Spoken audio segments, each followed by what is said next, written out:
그리고 또 한 가지 있습니다. 젊은 세대 입장에서 봤을 때는 주거비 부담에다가 이제는 취업 한파까지 닥쳤습니다. 청년들의 삶이 더욱 팍팍해지고 있는 셈이죠. 정치권에서도 고용시장에 대한 우려의 목소리가 나왔습니다. 글로벌 경기 위축, 내수 침체 등이 맞물리며 고용시장이 얼어붙는 가운데 민관협력 일자리 창출 방안과 취약부문 일자리 지원 방안 등을 집중 논의하고 필요한 조치를 내놓겠습니다. 안팎의 경제 데이터들은 위기 상황을 더욱 극명하게 보여줍니다. 고용의 불안도 늘어났습니다. 지난달 노동부 워크넷 구인 배수는 0.28로 외환위기 직후인 1999년 1월 0.23 이후 26년 만에 가장 낮은 수치를 기록했습니다. 고용시장에도 지금 빨간불이 켜진 겁니다. 뚜렷한 수치도 나왔는데요. 어느 정도로 지금 취업시장이 힘드냐 하면요. 온 국민이 고통스러웠던 지난 IMF 당시와 맞먹는 기록이라는 겁니다. 자, 올해 취업시장 너무 힘들다고 하네요. 기업들도 지금 사람 뽑는다는 공고 자체가 자취를 감췄다면서요? 네, 올해 기업들 신규 채용 계획 물어보면 절반 이상은 작년보다 고용을 줄일 계획이다라고 아하. 응답을 하고 있습니다. 뭐 기업 그 종사자 수 300인 미만 기업은 더 힘들다라고 네. 하고요. 우리가 보통 고용 지표를 경기의 모든 연장선상에서 후행적으로 나타나는 지표라고 보거든요. 네.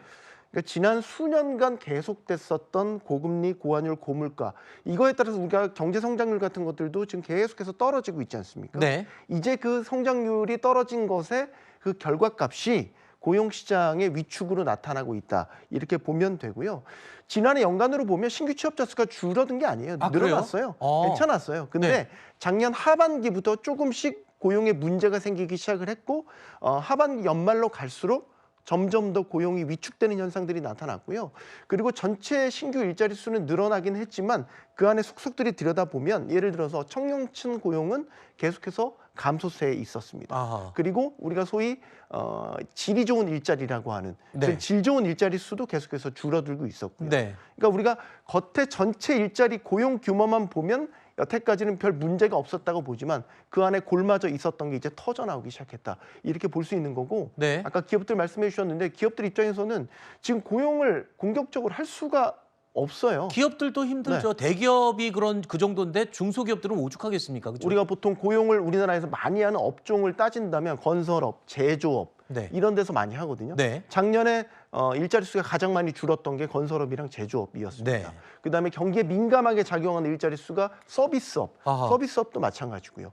그나마 작년에 좀 선전했던 분야를 꼽자면 반도체인데 네. 반도체 분야는 고용 측면에서 보면 고용 유발 효과가 크진 않은 그런 산업이에요. 그러니까 전반적으로 보면 지금 기업들이 이런 그 중국과의 경쟁이라든지 불황이라든지 이런 것들이 이제 휘말려 있기 때문에 고용을 공격적으로 늘릴 수가 없고 또 하나 불확실성이 터진 건 지금 무역 전쟁 벌어지고 있지 네. 않습니까? 하나둘씩 지금 카드가 나오고 있는데 이렇게 경영적으로도 불확실한 상황에서 어떤 기업이 섭불리 내가 신규 투자해서 고용 늘리겠다 이런 계획을 내놓을 수가 있겠습니까? 네. 전반적으로 우리가 고용시장이 장기적인 침체로 가고 있는 초입부다 이렇게 봐야 될 것 같습니다.